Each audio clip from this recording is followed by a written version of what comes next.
Senator Kramer. Senator Kaine. Thank you, General. Good to see you. I enjoyed our visit. I would encourage my colleagues not to hold your last name against you.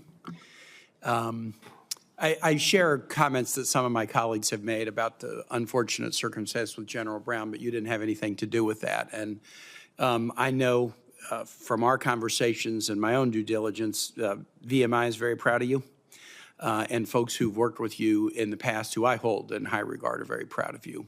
And a lot of the questions that have been asked, kind of trying to really drill into your ability to give the best candid advice. I think your career has demonstrated to my satisfaction that you will do so. One of the things that I really like about your background, and I think Senator Ernst and others have commented on it, is, active and guard, DOD and private sector, at the Pentagon, at the White House, at the CIA. You've seen pretty deep interaction with allies. You've really seen the breadth of our military mission in a way that I think is the kind of experience that would inform that judgment that you need to provide. And in fact, in a way, the role of the head of the Joint Chiefs, the chairman of the Joint Chiefs, as Senator Cotton was walking you through, the work that you did at the CIA was a little bit the same role. Why don't you describe in a little more detail that posting to the CIA and what your job was in that? Because I think it's almost analogous. The advice you were providing to the CIA director, best military advice, is pretty analogous to the advice you'd be providing to the SecDef and the Commander-in-Chief. Well, Senator, thank you for that question. And I do agree. The ADMA, the Associate Director for Military Affairs, was actually established by the Congress to detail a 3-star military officer over to the CIA under Title 50 authorities in order to provide best military advice to the director, the deputy director, and to work daily with the secretary, the chairman, the combatant commanders, and the service chiefs in order to globally integrate, same functions that the chairman has, in order to globally integrate CIA and DOD activities.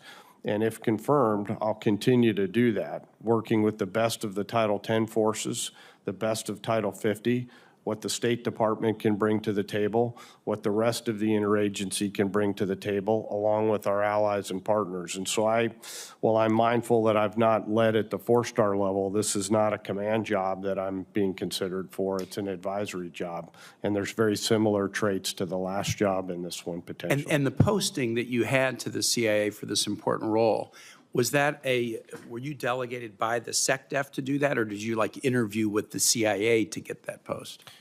Sir, I was nominated by the department and interviewed by the CIA, and as far as I understand it, the CIA made the selection.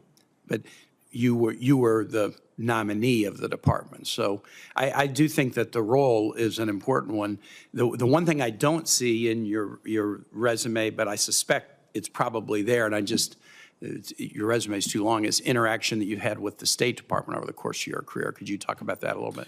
Yes, sir. My first real substantive interaction with the State Department was actually when I was a White House fellow at USDA, and we were charged with working on the global pandemic plan surrounding avian influenza, H5N1. During the Bush administration. Yes, sir, during the Bush administration. And, that really began my substantive appreciation for what the diplomatic element of power can do, and that continued through my time in the military overseas, and have deep regard and appreciation for what the State Department can do for us. I think all of us at times have been frustrated with silos, that the states in their silo, Intel in theirs, DOD, Pentagon in their own silo.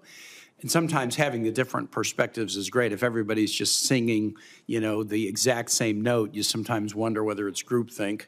So getting some different perspectives can be helpful. The fact that you've been in all parts of the kind of broad national security family gives me some real confidence in your judgment coming into this position. Last thing I'll just ask is, what would you say has been your signature or experience over the course of your career in terms of interacting with our allies? Probably, sir, the Scud hunt in 2003, where I had the opportunity to work very closely with our British, UK, and Australian allies, which was absolutely a coalition effort from day one. And we went to war alongside them, and I've thankfully sustained all of those relationships now. I have deep relationships with our closest allies, and if confirmed, look forward to continuing those. I'm a strong promoter of the AUKUS framework, and the fact that you've had those relationships in the past and maintained them, that's a positive. I yield back. Thank you. Thank you, Senator. Where were you exactly during that Scud operation, sir? Well, sir, the location that we flew out of, I think, is still classified.